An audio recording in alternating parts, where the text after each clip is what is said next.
Ya vimos la clase pasada, pues, cómo funciona el páncreas, cómo es la secreción de insulina, sobre todo, y los criterios para el diagnóstico de diabetes. Entonces, bueno, recordemos que dentro de la clasificación de diabetes existe esta, que es la tipo 1, que ha conocido históricamente como la diabetes insulino dependiente o diabetes de inicio juvenil. Esto de insulino dependiente sigue siendo real. Esto de inicio juvenil, pues ya no es tanto. Ya a veces llegamos a tener adultos jóvenes habitualmente que llegan a tener el diagnóstico a los 30 años aproximadamente, ¿no? Entonces ya esto de inicio juvenil, pues como que ya no aplica tanto. De todos los tipos de diabetes, la diabetes tipo 1 va a representar el 5 a 10% de estos pacientes. En general no es tan, la prevalencia pues no es tan alta, pero sí hay como poblaciones con mayor riesgo. Y aquí básicamente el mecanismo implicado va a ser la destrucción autoinmune de las células beta. Esta enfermedad es una enfermedad que se va a heredar, pero son muchos genes los que están implicados, por eso es que se dice que es una enfermedad poligénica. No hay un solo gen que la cause. Y bueno, aquí dependiendo, o sea, es importante saber esto que es poligénica y que es heredable. ¿Por qué? Porque se ha visto que en gemelos idénticos, si uno de ellos tiene la diabetes tipo 1, el otro tiene entre un 30 a 70% de riesgo de padecerla también. Ahora, en hermanos que no son gemelos, el hecho de que yo tenga un hermano con diabetes tipo 1, esto me da un riesgo de 6 a 7% de también presentar la enfermedad.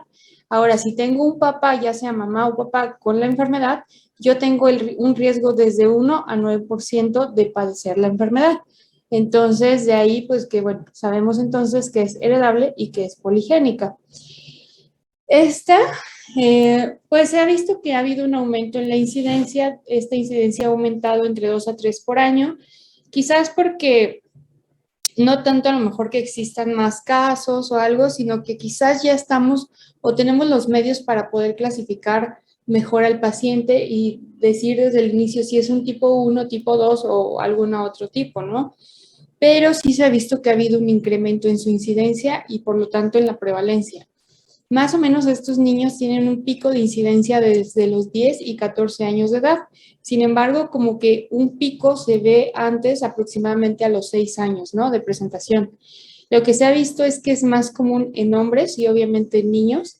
Y aquí los genes que se han visto asociados son genes de haplotipos HLA, que en general todos estos son los que están implicados. Aquí, por ejemplo, DR3 y DR4 ya lo habíamos visto en enfermedades tiroideas, también están presentes. Por lo tanto, los pacientes con diabetes tipo 1 tienen un riesgo incrementado para padecer otras enfermedades autoinmunes como enfermedades tiroideas o incluso otras como enfermedad celíaca, o a lo largo de toda su vida tienen riesgo de incrementado de cualquier enfermedad autoinmune. Ahora, hay otros haplotipos que se han visto asociados a una disminución de riesgo, que vienen siendo igual todos estos. Obviamente, no me interesa que se los aprendan, pero sí recordar que justamente estos haplotipos de riesgo también predisponen a otras enfermedades autoinmunes y es común que veamos en la práctica a un paciente con diabetes tipo 1 que adicional tiene hipotiroidismo, hipertiroidismo, enfermedad celíaca o va desarrollando alguna otra enfermedad. Eh, Adicional a los factores genéticos asociados, también se han visto algunos factores ambientales que también predisponen o aumentan como el riesgo de padecerla, obviamente en una persona que está genéticamente predispuesta. No es porque yo me haya expuesto a estos factores, ya voy a tener la diabetes tipo 1. No, o sea, genéticamente debo tener riesgo y adicional, si yo me expongo a ciertos factores ambientales, bueno, ese riesgo se va a incrementar. Aquí, por ejemplo, se han visto implicados la dieta en la infancia, por ejemplo, el que un niño no reciba leche materna y que reciba leche de fórmula, pues la leche de fórmula se ha visto que puede predisponer, ¿no? En otros casos se ha visto, por ejemplo, la exposición temprana al gluten, a alergenos o cosas así, que puede favorecer el desarrollo de estas enfermedades en la etapa adulta. También hay factores en la etapa adulta dietéticos que se han visto como que asociados. ¿Cómo está el nivel de vitamina D? También se ha visto asociado. Obviamente aquellos pacientes con una deficiencia o insuficiencia de vitamina D, podríamos decir que tienen más riesgo de tener diabetes tipo 1. Sabemos en la actualidad que la diabetes la vitamina D es no sola, o sea, no es una vitamina tal cual nada más, sino que más bien es una hormona que tiene muchos mecanismos para lo que quiera, ¿no? Y sobre todo en la inmunidad se ha visto que puede ayudar a regular ciertos factores inmunes y que esto a su vez puede protegernos contra el desarrollo de enfermedades autoinmunes o, por ejemplo, ahora que estuvo lo del COVID, pues se decía que también si reforzábamos como que con la vitamina D, pues esto podría favorecer o mejorar las defensas contra el COVID, ¿no? Pero bueno, aquí todavía está un poquito en debate si realmente funcionaría o no darle vitamina D a un paciente en riesgo genético. Ahora, otras cosas que se han visto implicadas es, por ejemplo, la exposición a virus de una forma temprana, ya que hay virus que se han visto asociados con inflamación del páncreas. Ejemplos de estos virus son los enterovirus. Entonces, cada vez también con todas las exposiciones que tenemos a antibióticos y todo eso, también favorece como que estemos en más riesgo de contraer infecciones virales y que básicamente son también comunes durante la infancia, ¿no? Entonces, estos virus específicamente se han visto que a través de esta inflamación que conducen en el páncreas, van a también a crear una respuesta inflamatoria y que a su vez pudiera condicionar una respuesta autoinmune contra el páncreas. Otra cosa que ustedes van a leer y que está de moda, no nada más en diabetes tipo 1, sino en muchas enfermedades, es la disbiosis intestinal o alteraciones en la microbiota intestinal. Sabemos que esto de la microbiota intestinal pues es un equilibrio muy estrecho que está muy asociado a qué alimentos consumo, a si estoy expuesta a la lactancia materna, a si estoy expuesta a un parto vaginal o un parto por cesárea. O sea, sabemos que todo esto va modificando la microbiota que yo tengo. Entonces, hay algunas personas que se ha visto que tienen una microbiota desfavorable y que esto puede conducir o aumentar el riesgo de tener enfermedades. ¿Por qué? Por la absorción de ciertos nutrientes que pueden estar asociados a inflamación.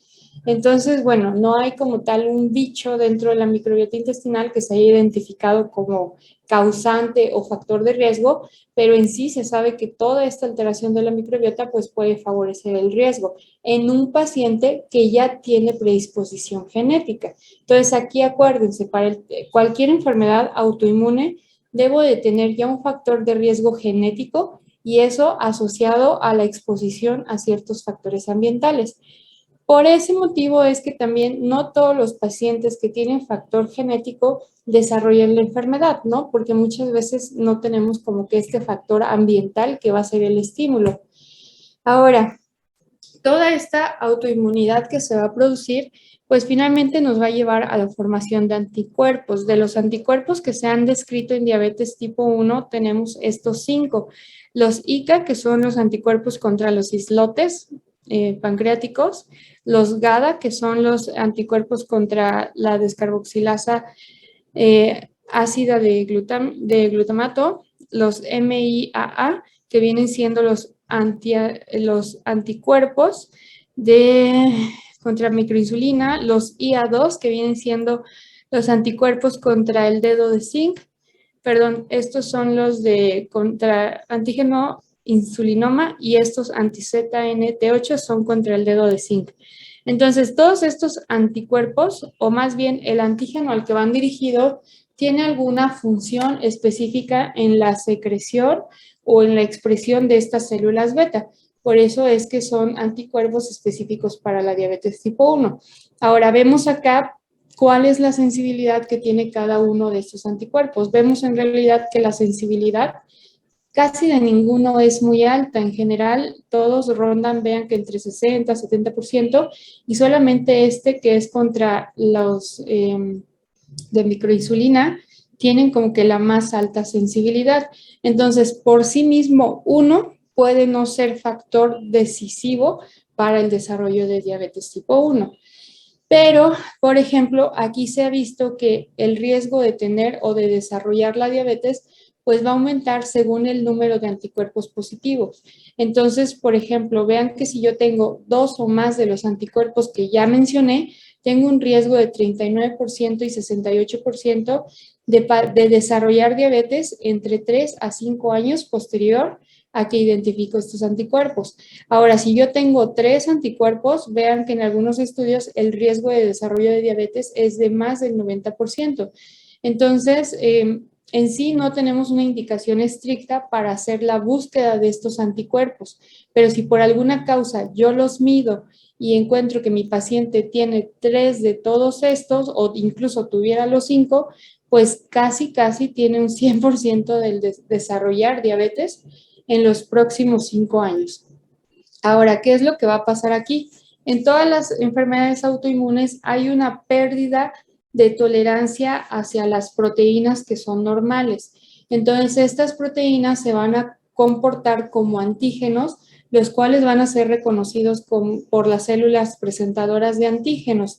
Estos a su vez pues van a cumplir la función de presentar dicho antígeno a los linfocitos CD4 y el estímulo que va a producir esto es que a su vez va a estimular a las células beta, ¿para qué? Para que produzcan anticuerpos contra estas proteínas y a su vez va a crear una reacción o una respuesta que va a activar a los linfocitos CD8, que en general todos estos van a comportarse como células proinflamatorias. De aquí que empiece a haber una respuesta inflamatoria donde vamos a reclutar más células proinflamatorias como neutrófilos, como macrófagos o los natural killers.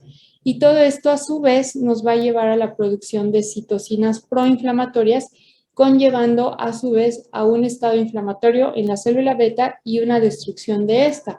Por ese motivo es que el islote de páncreas, ¿qué es lo que va a expresar o qué cambios va a tener? Pues va a haber una pérdida variable de las células beta y de la expresión y secreción del gen para insulina. A su vez va a haber un incremento en la expresión, pero también una localización errónea de la proteína de proinsulina. Va a haber marcadores de estrés de retículo endoplásmico, van a estar aumentados. ¿Y esto qué va a significar? Pues un daño a la célula beta o de la célula beta.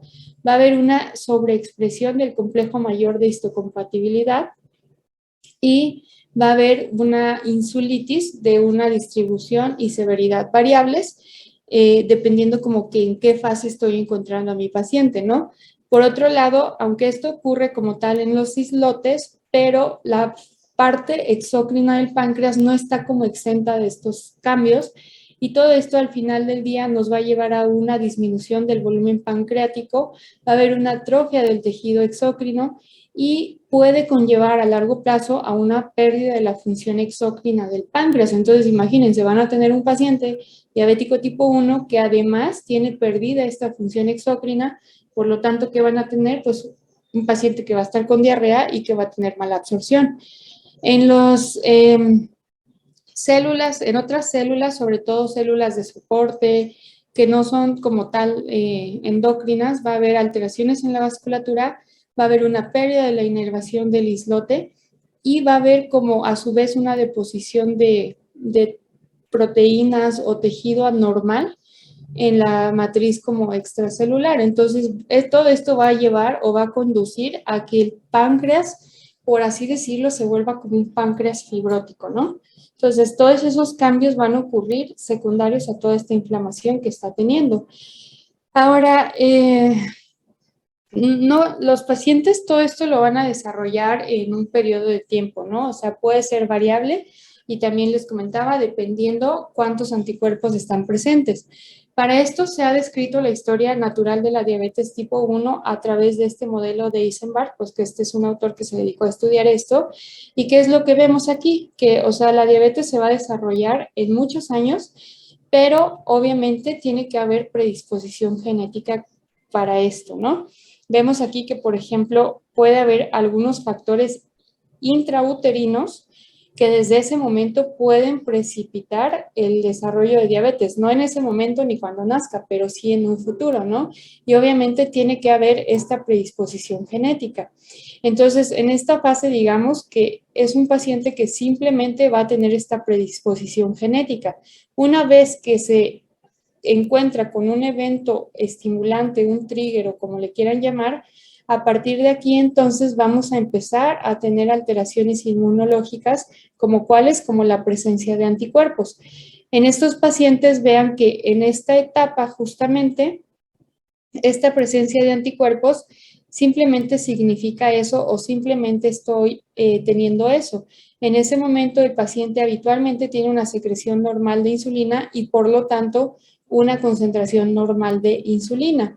Sin embargo, en la medida que esta inflamación va progresando y es persistente, puedo tener ya una pérdida de la secreción de insulina, la cual va a ser progresiva, y entonces de tener niveles normales de glucosa, voy a pasar a tener ya incrementos en los niveles de glucosa. De modo que en algún punto de toda esta evolución, el paciente ya va a ser diagnosticado con diabetes. En la medida que el paciente va perdiendo esta función de las células beta, el péptido C de estar presente va a disminuir su secreción y en algún punto de la enfermedad va a haber péptido C ausente. Acuérdense que cuando vimos lo de la secreción de la insulina, la preproinsulina tiene que ser escindida por enzimas y entonces me va a dar una molécula de insulina y una molécula de péptido C. Acuérdense que el péptido C tiene una vida media mucho más prolongado, por lo tanto, me va a servir para evaluar qué tanta reserva pancreática tiene mi paciente con diabetes tipo 1. Entonces, ya cuando tengo un péptido C indetectable, ¿qué quiere decir? Que la célula beta ya por completo no está funcional y pues ya mi paciente entra en esta fase de crónica donde requiere forzosamente la insulina. Entonces, aquí vean cómo, dependiendo el número de anticuerpos que tenga, o sea, por ejemplo, si tiene un solo anticuerpo de los que ya mencionamos, vean que, por ejemplo, a 5 años el riesgo de padecer diabetes es como menos del 10% y a 20 años este porcentaje aumenta un poquito, quizás a más de 10% o casi a 10%.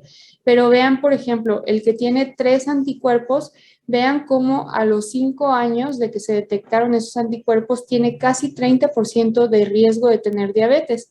Y si yo lo sigo con el tiempo, vean que a 15 años o casi a los 20 años, casi el 100% de mis pacientes va a tener diabetes tipo 1, ¿no? Entonces vean cómo la cantidad de anticuerpos que expresen, bueno, la cantidad de anticuerpos diferentes, no me refiero a si tiene 10 o 20, sino en general, cuántos anticuerpos diferentes tiene, pues es el riesgo de desarrollar diabetes.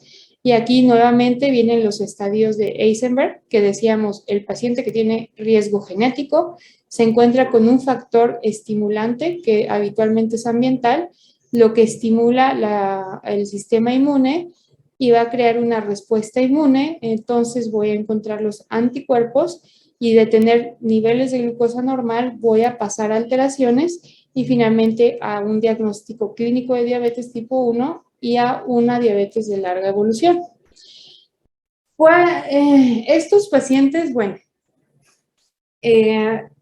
habitualmente pueden llegar a debutar con cuadros de cetoacidosis. ¿Por qué? Porque habitualmente los podemos llegar a detectar ya en etapas donde ya están con un diagnóstico clínico o incluso puede haber pacientes que ya tengan un poquito más de tiempo de evolución.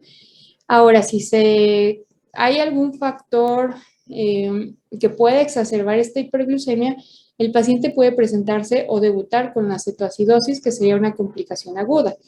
Pero pacientes que van desarrollando como que poco a poco esta hiperglucemia pueden referir los síntomas típicos de la diabetes que ya mencionábamos la vez pasada, que sería la polidipsia, la poliuria, el aumento del apetito, la pérdida de peso y pues otros síntomas como visión borrosa, que se hacen el baño en la cama, el cansancio que es común en estos pacientes. Entonces aquí la presentación puede ser variable, ¿no?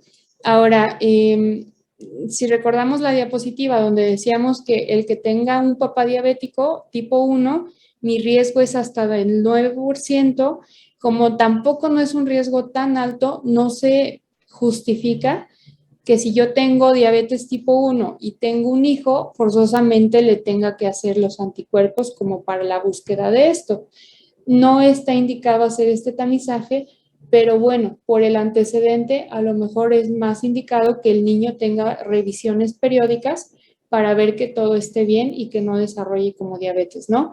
Pero realmente no está indicado hacer tamizaje o búsqueda intencionada de estos anticuerpos, porque como ya lo vimos, el hecho de que tenga uno, dos o tres anticuerpos tampoco significa que tengo la seguridad de 100% del desarrollo de diabetes tipo 1. ¿Con esto tienen alguna duda de diabetes tipo 1?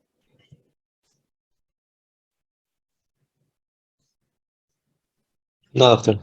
Ok, no me meto más específico a la fisiopatología porque tendríamos que hablar de muchas cuestiones inmunológicas y no es ahorita la intención, sino nada más como que reconocer estas cuestiones.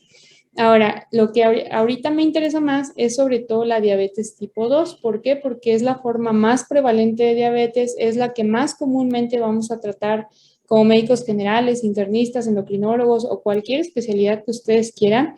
Va a ser mucho más común encontrar diabetes tipo 2 y esta sí tiene factores genéticos, obviamente de riesgo, pero va muy de la mano con factores ambientales, como cuáles, como dieta alta en grasas, en azúcares, la obesidad, el sedentarismo, o sea, tiene mucho que ver con estilos de vida no saludables, ¿no?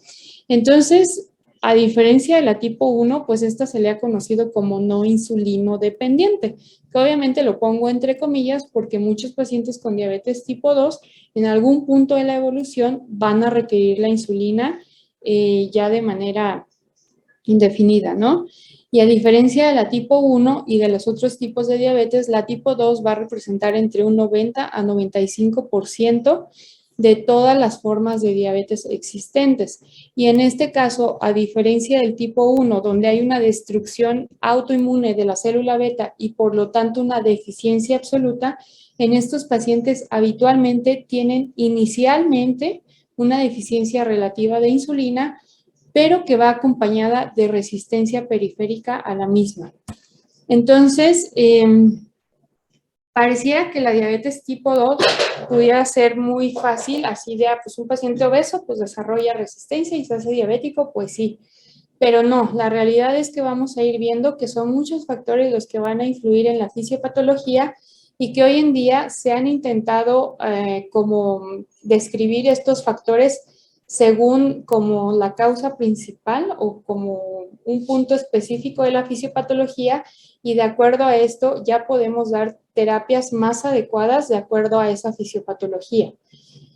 Eh, Sabemos, a pesar de que hay varios factores, de todas maneras, este tipo de diabetes se va a originar de un denominador común, que básicamente viene siendo esta falla o esta célula beta pancreática anormal.